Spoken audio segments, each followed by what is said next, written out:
53절에서 58절까지 제가 봉독하겠습니다. 예수께서 이르시되 내가 진실로 진실로 너희에게 이르노니 인자의 살을 먹지 아니하고 인자의 피를 마시지 아니하면 너희 속에 생명이 없느니라. 내 살을 먹고 내 피를 마시는 자는 영생을 가졌고 마지막 날에 내가 그를 다시 살리리니 내 살은 참된 양식이요 내 피는 참된 음료로다. 내 살을 먹고 내 피를 마시는 자는 내 안에 거하고 나도 그의 안에 거하나니 살아계신 아버지께서 나를 보내심에 내가 아버지로 말미암아 사는 것 같이 나를 먹는 그 사람도 나로 말미암아 살리라. 이것은 하늘에서 내려온 떡이니 조상들이 먹고도 죽은 그것과 같지 아니하여 이 떡을 막는 자는 영원히 살리라. 아멘. 기도하겠습니다. 은혜가 많으신 아버지 감사합니다. 우리 오늘 말씀을 통하여 또한 성찬에 대하여 또 깊은 의미를 묵상하는 시간이 될 수 있도록 도와주시옵소서. 감사드리며 살아계신 우리 주 예수 그리스도 받들어 기도드렸습니다. 아멘. 네, 성찬 성찬도 저도 이렇게 설교를 해보니까 아 이거 평생 또 성찬에 대해서 설교를 하겠구나라고 생각이 든 게 결국 성찬이 기독교의 핵심에 해당하다 보니까 제가 이 성찬을 설교를 하려다 보니까 아시겠지만 죽음에 관하여 안식에 관하여 이게 이 개념을 모르면 아 이게 성찬이라는 것을 제대로 이해할 수 없구나. 그래서 성찬에 대해서만도 평생 설교해도 되겠구나 싶더라고요.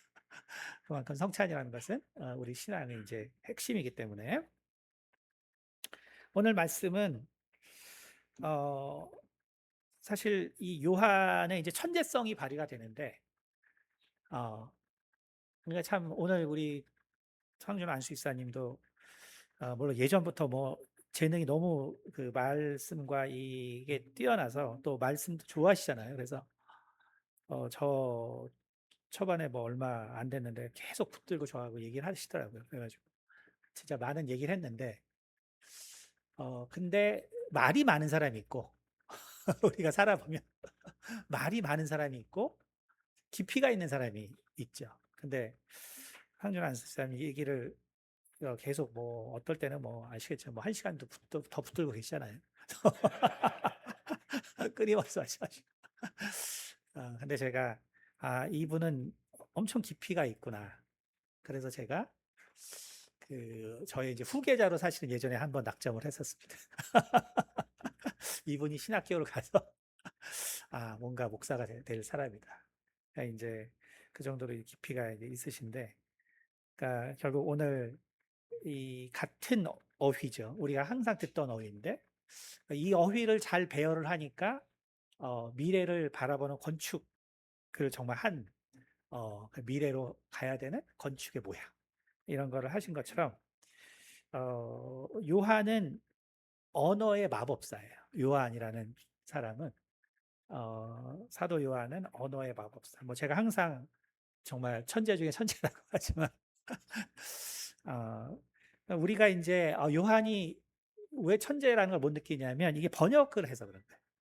그러니까 우리가 만약에 헬라어 원문을 읽으면 이 사람이 지금 무슨 말을 하려는지 왜 이렇게 되는지 이걸 어느 정도 좀 감이 오는데 이제 우리가 번역을 하다 보니까 요한이 정말 이 언어의 마법사라는 걸 잘 못 느끼는 거죠. 이제 이게 무슨 얘기냐면 오늘 53절에 예수께서 이르시되 내가 진실로 진실로 너희에게 이르노니 인자의 살을 먹지 아니하고 그렇죠? 그래서 인자의 살을 먹지 아니하고 이게 헬라어로는 페게인이라는 말인데 뭐 과학하는 사람들은 이제 워낙에 헬라어를 많이 용어로 쓰기 때문에 뭐 이런 생화학에서도 페고사이토시스라 그러면 이제 이 우리 세포가 미생물을 잡아먹는다든지 이렇게 그 세포의 포식 작용을 많이 얘기하죠. 예, 그게 바로 이제 페게인이라는 말입니다. 먹다라는 말이죠. 근데 53절에서는 먹다라는 말을 썼는데 54절 내 살을 먹고 내 피를 마시는 자는 근데 여기서 이제 우리가 감흥이 없어요. 왜냐하면 번역을 해놔가지고 번역을 해서 감흥이 없습니다. 근데 여기서 이, 이 사도 요한이 정말 이 70인 역에서도 쓰지 않는 그런 먹다라는 말을 쓰거든요. 그러니까 그게 뭐냐면 트로게인이라는 말을 쓰는데 우리나라 말의 정확한 거는 우적우적거리며 씹다란 말이에요. 그러니까 이런 말이에요. 예수께서 이르시되 내가 진실로 진실로 너희니 인자의 살을 먹지 아니하고 인자의 피를 마시지 아니하면 너희 속에 생명이 없느니라. 내 살을 우적우적 씹어 먹고. 자, 이렇게 썼으면 여러분 어때요? 갑자기 이게 무슨 말이지? 먹는다고 했는데 갑자기 그 다음부터 이 58절까지는 다 우적우적 씹어 먹는 자는이란 말이에요. 완전히 다르죠. 그렇죠? 그러니까 우리가 이 번역을 하면은 그래서 제가 물론 뭐 이미 비트겐슈타인의 그 철학 논문의 결론이 뭐냐면 인간은 언어를 쓰기 때문에 진리에 도달할 수 없다는 거거든요. 그러니까 제가 항상 말하는 것처럼 우리가 하나님께서 우리 가운데 계시를 줘도 우리는 그것을 결국 언어로 표현해야 돼요. 언어라는 것은 어, 결국은 우리의 환경과 우리의 지식에 결국 비례하기 때문에 하나님의 그 계시를 그대로 다 분별할 수 있는 데가 전혀 없고 그렇기 때문에 결국 고린도전서 14장처럼 분별해야 되는 것이죠. 그러니까 우리는 언어라는 것 때문에 사실은 우리가 진리를 사실 알 수 없고 그렇기 때문에 목사님 중에서 직통 계시를 한다는 사람이 바로 잘못된 사람입니다. 그걸 여러분 평생 꼭 아셔야 돼요. 목사님 중에서 내가 하나님께 이 말씀을 들었다, 받았다. 나는 직통 계시한다. 이 사람이 사기꾼이에요.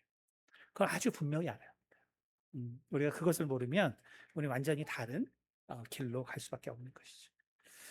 자, 그러니까 바로 요한이 뭐라냐면 내 살을 우적우적 씹어 먹고 예수님이 이렇게 말씀하셨다. 예수님께서 이렇게 말씀하셨다. 그러니까 만약에 보세요. 한번 생각해 보세요. 이 구절에 보면 이 60, 그래서 이 사람들이 갑자기 듣다가 어? 아니 저게 무슨 말이냐? 저게 우리가 저 말이 너무 어려워 가지고 우리는 저 말을 도저히 감당할 수가 없다. 그래서 결국은 60절에 제자 중 여럿이 듣고 말하되 이 말씀은 어렵다. 누가 들을 수 있느냐 한데. 그렇죠? 그래 가지고 많은 사람들이 떠났다 그랬단 말이에요. 그렇죠? 그러니까 이게 그냥 먹다라고 했으면 비유가 될 텐데 우적우적 씹어 먹는다고 하니까 우리가 야만인이냐 이렇게 돼버린 거예요. 그러니까 제자들이 잘 듣고 있다가 이 표현이 바뀌면서 그 많은 사람들이 왔다가 다 떠나는 것입니다. 얘가 지금 하는 말이 여태까지는 비유인 줄 알았단 말이에요. 음, 여태까지는 이것이 정말 우리가 예수 그리스도라는 어떤 그 당시에 그 모든 사람들이 정말 갈망하고 그리고 원했던 이 드디어 로마의 압제로부터 정말 그 진정한 자유를 줄 메시아라고 생각을 했는데 그래서 그 자신의 어떠한 그 철학과 또 사상과 어떤 신앙과 이것을 먹다라고 했을 때는 사람들이 비운가 보다 했다가 이제 이거 씹어 먹어라 하니까 이 사람이 지금 약간 맛이 간 사람으로 이제 들리기 시작하는 것이죠. 그렇죠?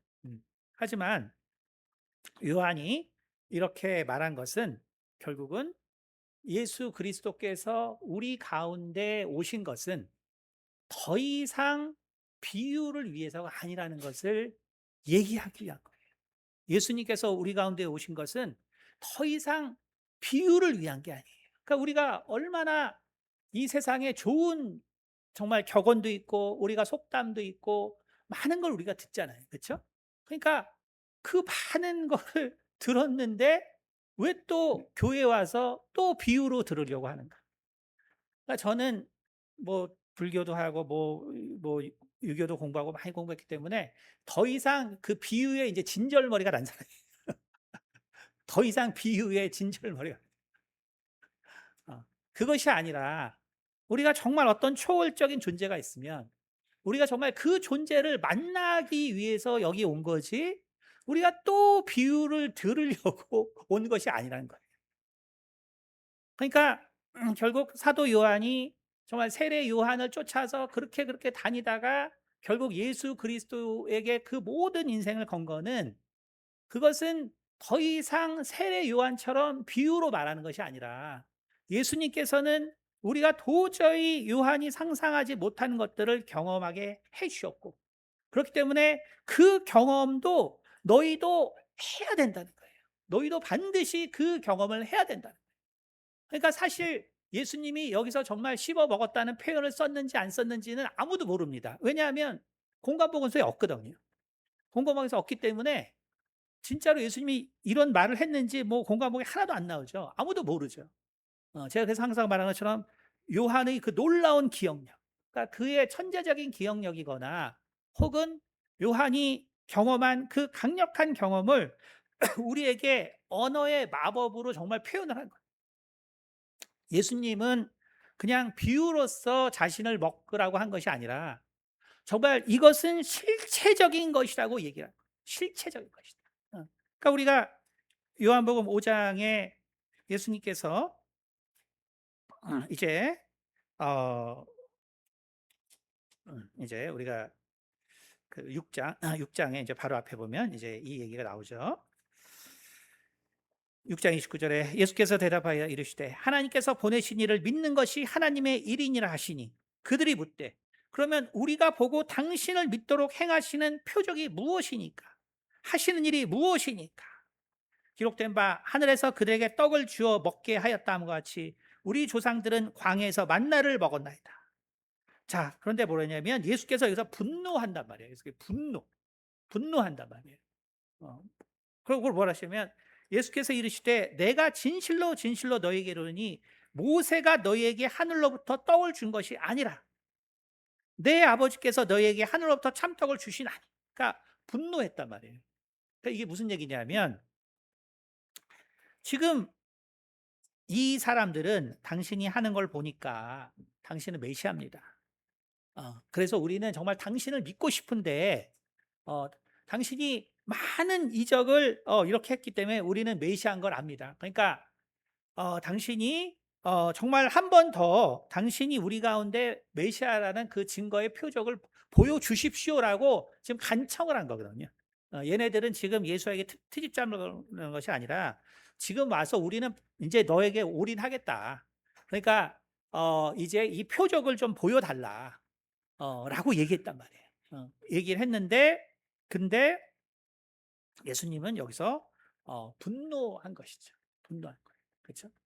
왜냐하면 모세에 대해서 이 사람들이 얘기를 하지 않고 그러냐면 그렇죠? 우리 조상들 우리가 보고 당신을 믿는 것이 무엇입니까? 기록된 바 하늘에서 그들에게 떡을 주어 먹게 하였다함과 같이 우리 조상들은 광야에서 만나를 먹었나이다.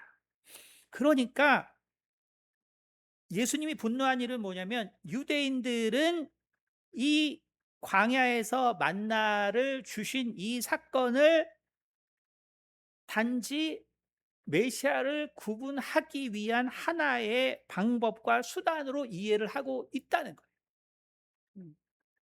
단지 이 사건을 그냥 메시아를 분별하기 위한 사건.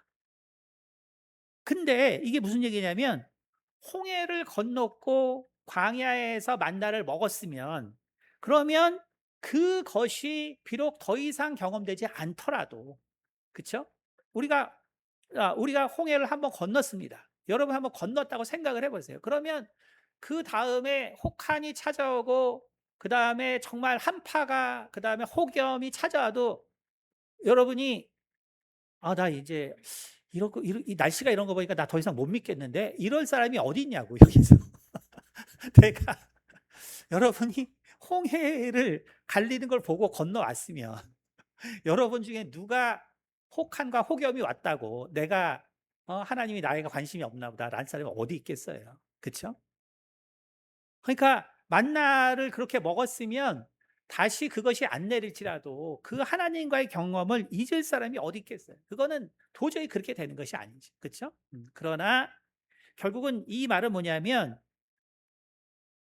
하나님께서 너희에게 만나를 주신 것은 너희를 사랑하시고 그리고 너희와 함께 하시고 그리고 너희를 영원한 자녀 삼기 위한 것이었다지 메시아를 증거하려고 했던 것이 아니라 그게 아니란 말이에요.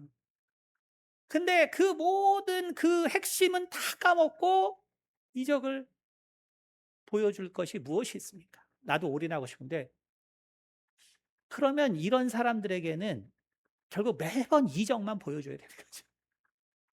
그러니까 못해요. 우리랑 되게 비슷하잖아요. 우리가 맨날 맨날 뭐 달라 달라 달라. 그렇죠. 그러니까 예수님께서 분노하신 거예요. 분노하신 거. 그러니까 정말 하나님께서 그 우리 가운데 보여주신 것은, 그것은 정말 그 메시아를 분별하기 위한 것이 아니고, 그것은 나중에 유대인들이 결국 살다 보니까 그렇게 된 것뿐이고, 하나님께서 만나를 주신 것은 정말 하나님의 사랑을 보여주시기 위한 것이었고, 그리고 그렇기 때문에 그것은 이 사람들에게는 뭐냐면, 모세가 그래서 우리에게 하나님의 임재와 하나님이 계신 걸 보여주셨어요. 근데 바로 그렇게 생각하고 있는 모세 때문에 망하게 됐기 때문에 지금 예수님이 분노하신 거예요. 결국은 그렇게 그런 길로 깨닫게 할 수밖에 없었던 것이 인간 모세의 한계란 말이에요. 그러니까 인간 모세에게 배우는 이상은, 하나님이 정말 사랑의 하나님이시고 하나님이 우리의 그 부모가 된다는 걸 절대로 알 수 없다는 것을 여기서 지금 얘기하고 있는 겁니다. 그래서 오늘 예수님께서는 이 사도 요한이 이야기를 하고 있습니다. 예수님께서 이 하늘에서 정말 그 만나를 보내셔서 이스라엘 민족이 먹어서, 근데 뭐예요? 그렇죠? 먹고도 죽었죠. 그렇죠? 그래서 오늘 예수님께서 58절에 이것은 하늘에서 내려온 떡이니 조상들이 먹고도 죽은 그것과 같이 아니하여 이 떡을 먹는 자는 영원히 살리라. 그래서 예수님께서 우리에게 주시는 이 은혜라는 것은, 우리가 그래서 결국은 이 성찬에 참여하는 것이라는 것을, 그러니까 여러분이 이거를 또 듣고, 아, 예수님이 정말 그 살과 그 피를 먹으라고 한 거구나. 아, 그래서 제자들이 예수님이 정말 그 예수님과 깊은 교제가 있고, 그래서 정말 그렇게 예수님의 이적을 보고 그 말씀의 진실성을 알게 돼서 예수님을 쫓아다녀서 살았구나. 참 좋았겠다. 이게 아니고 우리가 성찬에 참여하는 그 떡도 동일하다는 거예요. 중요한 것은 우리가 참여하는 이 성찬에 참여해서 먹게 되는 이 빵도 동일한 효력으로 우리 가운데 역사한다는 걸 이야기하는 거예요. 그러니까 우리가 이걸 듣고 또 성찬에서는 또 하나의 징표와 정말 예식으로 생각한다면, 그러면 뭐가 되냐면 하늘에서 내려온 만나가 결국은 모세라는 그 선지자를 알게 되고, 그래서 그 모세자라는 선지자가 하나님의 종이었다라는 것을 알게 되는 것처럼, 만약에 우리가 이 성찬을 또 하나의 예식으로만 안다면, 그럼 우리가 교회라는 것은 성찬을 하는 것이구나. 교회라는 것은 그래서 예수님이 이렇게 죽었다는 것을 얘기해 주는 곳이구나. 이렇게 알면은 예수님이 분노한단 말이에요. 그렇게 알라는 것이 아니고, 우리가 성찬에 참여할 때 예수님께서 정말 우리와 여전히 함께 하시고, 예수님께서 정말 우리의 가운데 그 사랑을 보여주신 것이고, 예수님이 우리의 고통과 아픔을 함께 느끼고 있다는 증거가 바로 성찬이라는 거예요. 우리가 예수님과 함께 하는 것을 알지 못한다면, 그래서 이 성찬이라는 것은 결국은 아무런 의미가 없게 된다는 것입니다. 구약이라는 것은 무엇이냐면은, 우리가 예를 들면 예레미야 31장 33절에 예를 들면은 이렇게 써 있어요. 예레미야 31장 33절 제가 봉독하겠습니다. 그러나 그날 후에 내가 이스라엘 집과 맺을 언약은 이러하니 곧 내가 나의 법을 그들의 속에 두며 그들의 마음에 기록하여 나는 그들의 하나님이 되고 그들은 내 백성이 될 것이다. 그쵸? 그래서 뭐였어요? 내가 맺을 언약은 나의 법을 그들의 마음속에 두며, 그쵸? 자, 에스겔서 36장에는 뭐라고 써놨습니까? 에스겔서 36장에는 이렇게 기록되어 있습니다. 36장 26절에 또 새 영을 너희 속에 두고 새 마음을 너희에게 주되 너희 육신의 굳은 마음을 제거하고 부드러운 마음을 줄 것이며. 그쵸? 그러니까 뭐냐면 구약에서는 하나님과 인간이라는 것은 그것은 하나가 될 수 있는 방법이 전혀 없습니다. 구약이라는 건 그런 거예요.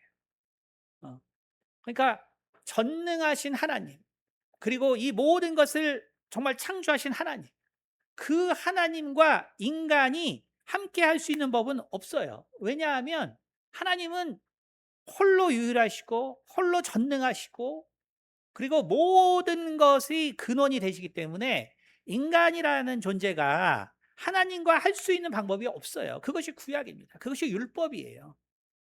그것이 율법입니다. 그래서 그 율법 안에 큰 사람은 바로 광야에서 떡을 먹든 홍해를 갈라서 건너든 그것은 그냥 하나님의 존재를 인식하고 그리고 하나님이 보낸 선지자를 알 정도로 끝난단 말이에요.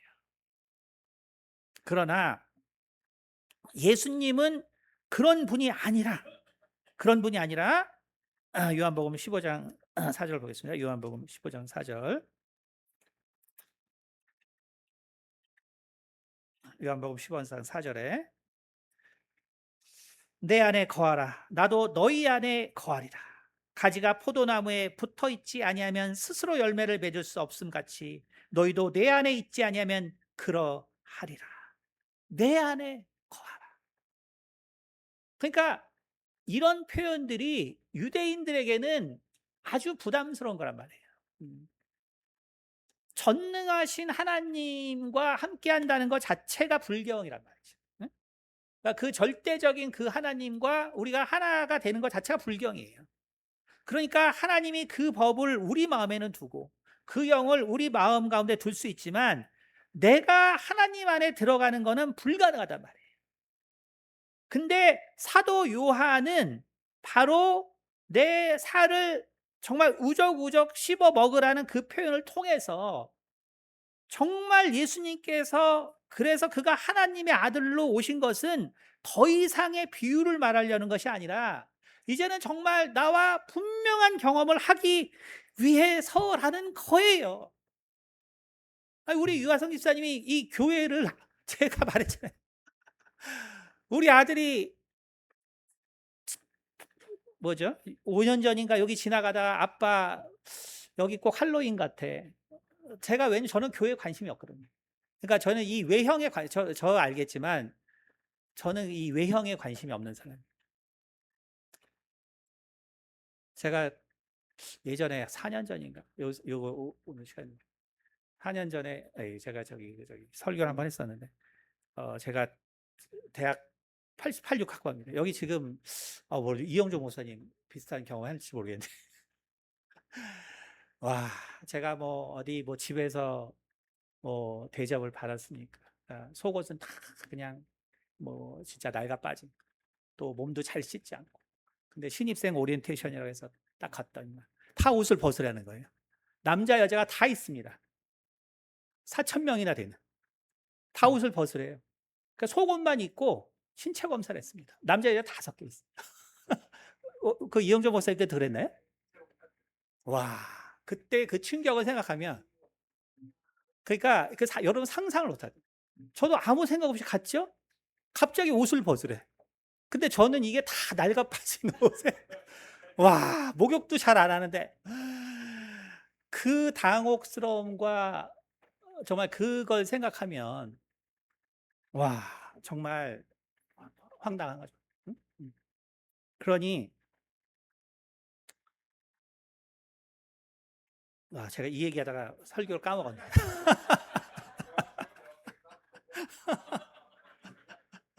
아니 근데 같은 공간에 있어요. 저희 때는 같은 공간. 근데 물론 이제 거기서 기다리다가 가는 쪽은 다르지만 같이 같은 공을. 완전 최악이었어, 최악. 우리 최악이었어. 자, 그런데 네, 정말 예수님께서 우리에게 요한이 말한 것은 뭐냐면 우리가 정말 하나님 안에 들어오라고 한 것은 이것은 비유가 아니라 우리가 정말로 경험해야 될 일이다. 정말로 경험해야 될 일. 우리가 정말 주님과의 이 일은 우리가 분명히 경험해야 돼. 우리의 삶이라는 것이 그렇기 때문에 어, 네, 로마서 우리가 로마서 한번 7장 로마서 7장 6절 보겠습니다. 로마서 7장 6절. 로마서 7장 6절 보겠습니다. 6절 보면 이제는 우리가 얽매였던 것에 대하여 죽었으므로 율법에서 벗어났으니 이러므로 우리가 영의 새로운 것으로 섬길 것이요 율법의 조문의 묵은 것으로 아니할지니라. 자, 이게 무슨 말이냐면 이제는 우리가 얽매였던 것에 대하여 죽었으므로 율법에서 벗어났으니 이러므로 우리가 영의 새로운 것으로 섬길 것이요 율법의 조문으로 묵은 것, 조문이 묵은 것으로 하지 아니할 것이다.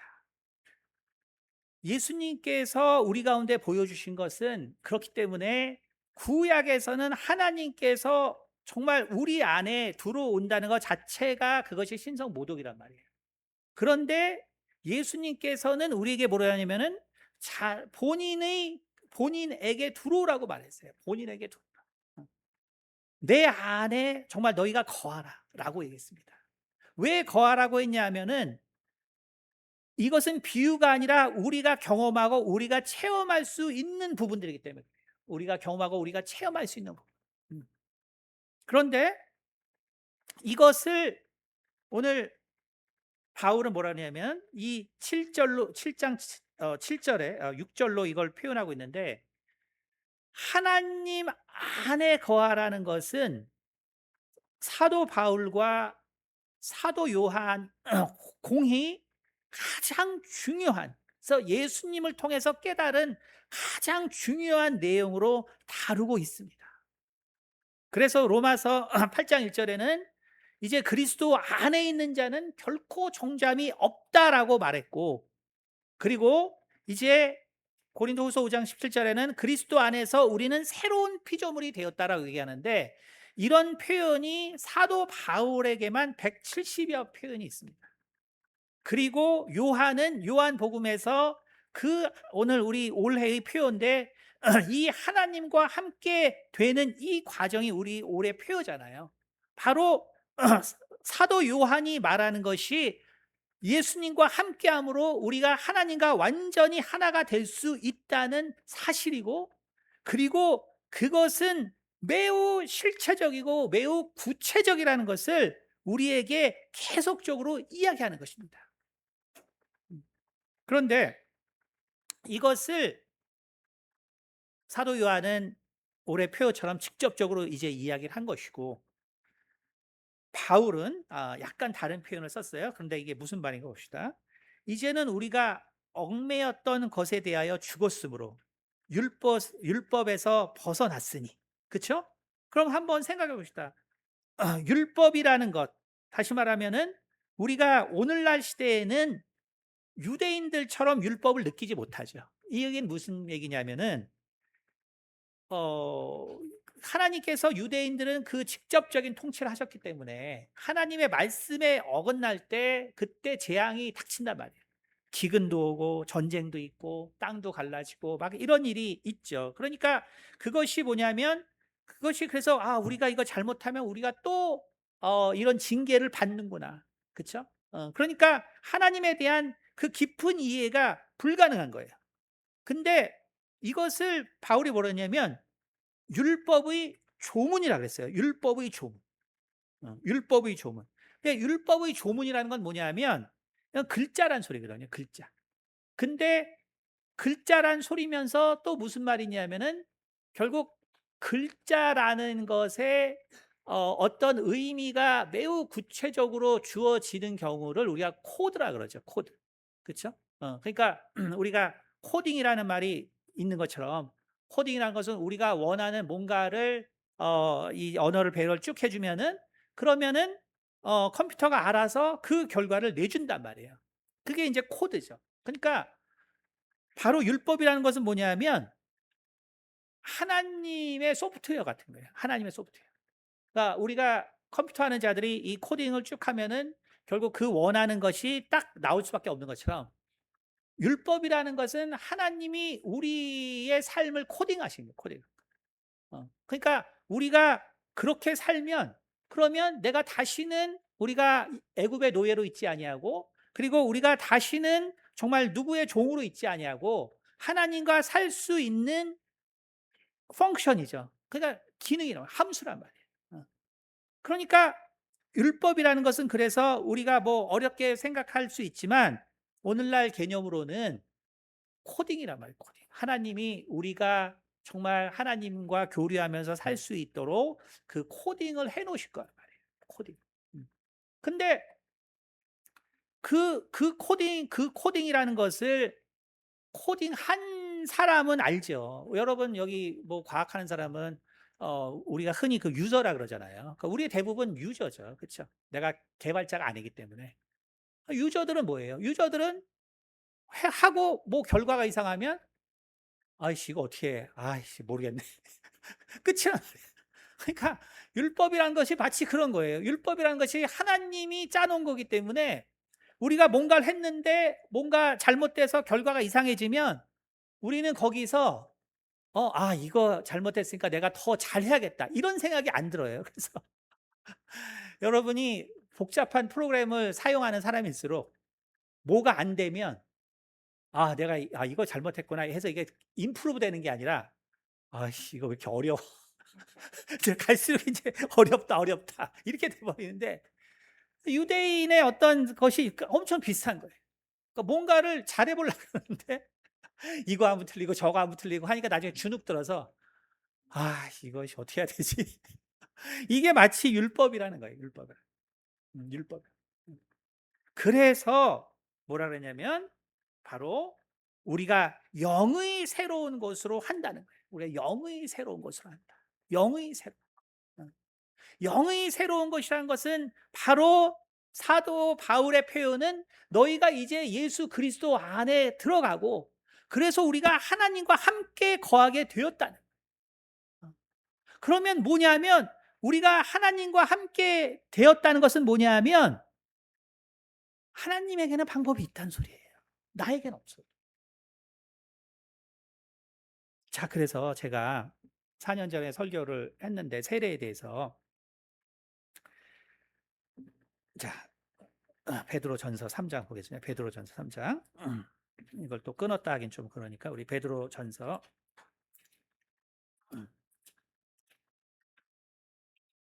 3장입니다. 베드로전서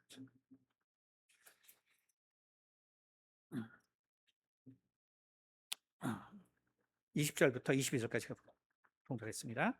그들은 전에 노아의 날 방주를 준비할 동안에 하나님이 오래 참고 기다리실 때 복종하지 아니하던 자들이라. 방주에서 물로 말미암아 구원을 얻은 자가 몇 명뿐이니 겨우 8명이라. 물은 예수 그리스도께서 부활하심으로 말미암아 이제 너희를 구원하는 표현이 곧 세례라. 이는 육체의 더러운 것을 제하여 버림이 아니요 하나님을 향한 선한 양심의 간구니라. 그는 하늘에 오르사 하나님 우편에 계시니 천사들과 권세들과 능력들이 그에게 복종하느니라. 자, 이렇게 했는데 이 말이 제가 그 세례에 대해서 그 설교를 하면서 이 구절이 되게 어려운 구절이다. 왜 그러냐면 이것을 제가 그때도 제가 그 캐톨릭 번역을 드렸는데 캐톨릭 번역을 한번 읽어볼게요. 이 구절을 이 구절이 왜 어렵냐면 21절에 보면 물은 예수 그리스도께서 부활하심으로 말미암아 이제 너희를 구원하는 표현이 곧 세례라. 이는 육체의 더러운 것을 제하여 버림이 아니요 하나님을 향한 선한 양심의 간구니라. 그런데 이게 뭐냐면 주어가 물이에요. 주어가 물. 주어가 물이니까 이게 뭐냐면 하나님을 향한 선한 양심의 간구가 이거의 주체가 우리가 아니에요. 물입니다. 그러니까 이 표현이 되게 어려운 표현이에요. 그래서 이게 그래서 이게 무슨 알 듯 말 듯, 그래서 이게 세례란 말을 알 것 같기도 하고 모를 것도 같기도 하고, 왜냐하면 주체가 우리가 아니니까. 물이 주어니까. 원래 그래서 그 캐톨릭 성경은 어떻게 되냐면 그 모형인 세례는 이제 여러분을 구원합니다. 이 세례는 육체의 더러움을 벗어 버리는 것이 아니라 하나님께 깨끗한 양심을 청하는 것입니다. 자, 보세요. 완전히 다르죠. 그렇죠? 그러니까 원래 헬라어로 이 베드로가 쓴 것 자체가 되게 어렵게 썼어요.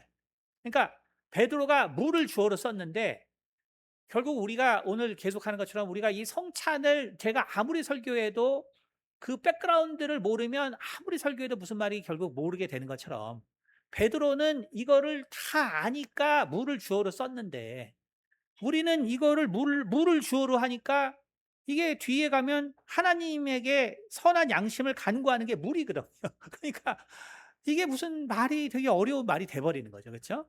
그러니까 캐톨릭에서는 이거를 물은 그냥 세례로 한 거예요. 예? 그래서 그 모형인 세례는 이제 여러분을 구원합니다. 물이 구원한다는 거죠. 그 세례가.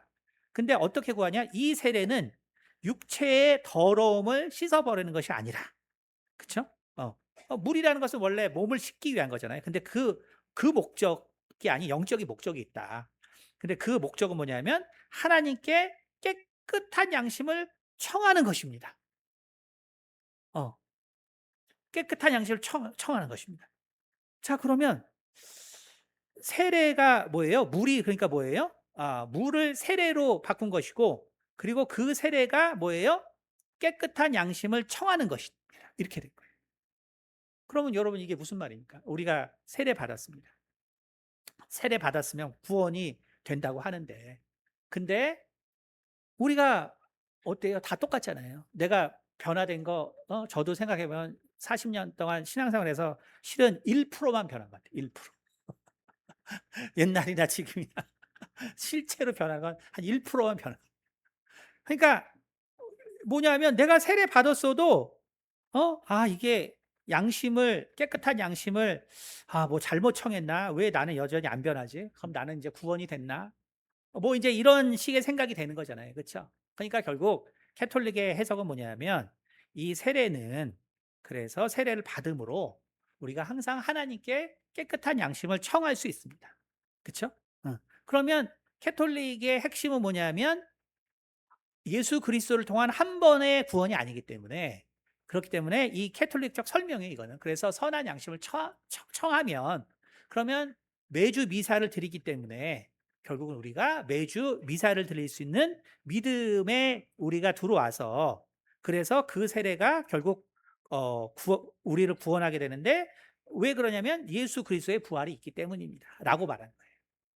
무슨 얘기인지 알겠죠? 그러니까 세례로 해버리면 어떻게 되냐면 우리가 세례 받았다는 것이 내가 뭐 변한다는 게 아니라, 세례 받은 자는 항상 하나님께 선한 양심을 청구할 수 있다. 그래서 우리가 항상 미사에 참여할 수 있고, 그래서 우리가 매주 갱신될 수 있다. 이것이 캐톨릭적 해석이에요. 근데 그러면은 우리 해석과 비슷한 것 같지만 차이가 있죠. 우리는 한 번에 구원받은 걸로 알았는데 이렇게 해석하면 세례라는 것은 선한 양심을 청구하는, 이렇게 된다. 그래서 제가 그때 설교했지만 이 물은 너희가 이 우물에서 먹는 이 물은 다시 목마르려니와 내가 너희에게 주는 물은 영원히 목마르지 아니하리라고 하신 예수 그리스도 본인 자체를 말씀하신 거란 말이에요. 본인 자체를. 그러니까 예수 그리스도는, 그쵸? 물은 그래서 그가 예수 그리스도예요. 그가 그의 부활하심으로 말미암아 이제 너희를 구원하는 편이 곧 세례라. 이는 육체의 더러운 것을 제하여 버림이 아니요 하나님을 향한 선한 양심의 간군이라. 자, 여기서 주어가 물이었기 때문에 로마서 8장에 있는 것처럼 선한 양심을 위해서 우리를 간구하는 분도 예수님이 세요. 그래서 우리가 세례를 받으면 영원한 구원을 받는 것입니다. 그래서 우리가 세례를 받으면 우리가 영원한 믿음을 얻은 것이고 영원한 구원을 받는 거예요.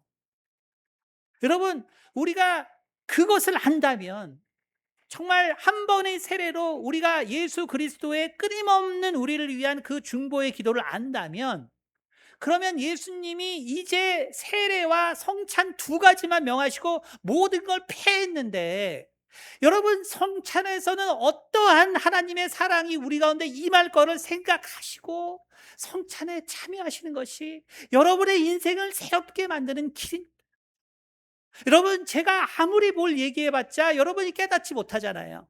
하지만 성찬의 임함으로 하나님은 여러분이 여러분 인생에 살면서 겪고 필요하고 정말 반드시 있어야 할 것을 체험하게 해준다는 것이 오늘 사도 요한의 선언이란 말이에요. 그것이 바로 예수 안에 하나가 되는 것입니다. 우리가 정말 이 구약에서는 하나님이 절대로 우리와 할 수 없지만, 그러나 예수님께서는 십자가를 통해서 우리가 하나님과 할 수 있는 그 길을 완전히 열으신 것이고, 그것이 바로 성찬을 통해서 나타나는 것입니다. 그러므로 우리가 정말 이 성찬을 사모함으로 우리 모두가 다 깨닫는 것이 다르고, 우리 모두가 다 느끼는 것이 다르고, 우리 모두가 다 표현하는 법이 다릅니다. 근데 제가 백날 얘기했고, 근데도 제가 후계자로 지목했던 우리 황준호 안수 집사님도 우리 목사님의 말씀을 다 깨달을 수 없어서 나는 전공을 살리기로 했다라고 했는데, 여기 나머지 분들이 무슨 수로 깨닫겠어요? 그리고 제가 무슨 수로 이 사도 요한의 말을 알겠습니까? 그러니까 이것은 우리가 전적으로 하나님의 영역에 맡겨야 되는 부분이 있고, 그것이 바로 세례와 성찬이라는 것을 아셔야 합니다. 그러므로 제가 목사로서 여러분에게 할 수 없는 것, 우리가 성도가 서로 돕지만 성도가 할 수 없는 것을 바로 주님이 친히 그분이 우리 모두와 함께 해주고, 우리가 하나님과 함께함으로 우리에게는 없는 방법을 제시해 주겠다고 한 것이 성찬이라는 것을 깊이 생각하셔서 정말 성찬을 귀하게 여기는 우리 성도들이 되기를 예수님으로 축원드립니다. 기도하겠습니다. 은혜가 많으신 아버지, 감사합니다. 우리가 참으로 사도 요한의 정말 이 말씀을 통하여서 우리가 주님과 함께하는 것이 참으로 더 이상의 모형이 아니라 정말 우리가 살아서 분명하게 경험하는 정말 사실이요, 또 영원한 변치 않는 아버지여 진리라는 것을 우리 마음 가운데 새길 수 있도록 도와주시옵소서. 감사드리며 살아계신 우리 주 예수 그리스도를 받들어 기도드렸습니다. 아멘. 네, 모두 자리에 서 일어주